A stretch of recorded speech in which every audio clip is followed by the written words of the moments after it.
Hey my dears, നമ്മൾ എവിടെയാ എസ്ലിൻ പോകുന്നത്? എസ്ലിൻ വാള് വെച്ച് ഓഫ് ആയതാണ് ഗൈസ്, അതുകൊണ്ട് അവൾ അത്രയും സംസാരിക്കും. ഞങ്ങളൊരു സ്ഥലം വരെ പോവാണ്. അപ്പൊ നമുക്ക് അവിടെ എത്തിയിട്ട് വീഡിയോ എടുക്കാൻ പറ്റുകയാണെങ്കിൽ ഞാൻ എടുക്കും. അപ്പോ എസ്ലിൻ ബീച്ചിലല്ല ഞങ്ങൾ എന്തായാലും പോകുന്നത്. അപ്പോൾ നമ്മൾ റിനിയറിൻ്റെ ഫ്രണ്ടിൻ്റെ വീട്ടിൽ പോയിട്ടുണ്ടായിരുന്നു. അതിനടുത്തായിട്ട് ഒരു അക്വഡേറ്റ് ഉണ്ട് പറഞ്ഞിട്ട് നമ്മൾ കാണാനായിട്ട് പോയി. ഭയങ്കര ബ്യൂട്ടിഫുൾ ആയിട്ടുള്ള ഒരു സ്ഥലമാണ്. പൊതുവേ എനിക്ക് ഹരിതാപയും പച്ചപ്പും ചെറിയൊരു അസുഖമുള്ള ആളാണ്.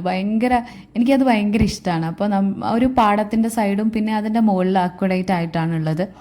അപ്പോൾ ഈ വാഗമരമൊക്കെ എന്താ പറയുക, നമുക്ക് ഭയങ്കര കാമായിട്ട് ഇരിക്കാൻ പറ്റിയുള്ള ഒരു പ്ലേസ് ആണ് കേട്ടോ. ഭയങ്കര സൈലൻ്റ് ആയിട്ടുള്ളത്. പിന്നെ ഞങ്ങൾ പോയിട്ടുണ്ടായിരുന്നത് ഒളോപ്പാറ എന്ന് പറഞ്ഞിട്ടുള്ളൊരു സ്ഥലത്താണ്.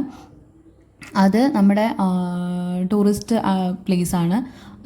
പുഴയും ബോട്ടിംഗ് ഒക്കെ ഉള്ളത്. അതും വളരെ സൈലൻ്റ് ആയിട്ടുള്ളൊരു പ്ലേസാണ് കേട്ടോ. നമുക്ക് ഈവനിങ്ങിലൊക്കെ ചുമ്മാ വന്നിരിക്കാനും ഒരു ചായ കുടിക്കാനൊക്കെ പറ്റിയ ഒരു നല്ലൊരു സ്പോട്ടാണ്.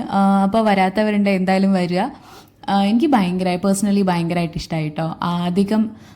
അധികം ബഹളങ്ങളും കാര്യങ്ങളൊന്നും ഇല്ലാതെ നമുക്ക് ഭയങ്കര സൈലൻ്റായിട്ട് നമുക്കിങ്ങനെ ഇരിക്കാൻ പറ്റുന്ന ഒരു പ്ലേസ് കൂടിയാണ്. അപ്പോൾ ഞങ്ങൾ കുറേ സമയം അവിടെ സ്പെൻഡ് ചെയ്തിട്ടുണ്ടായിരുന്നു.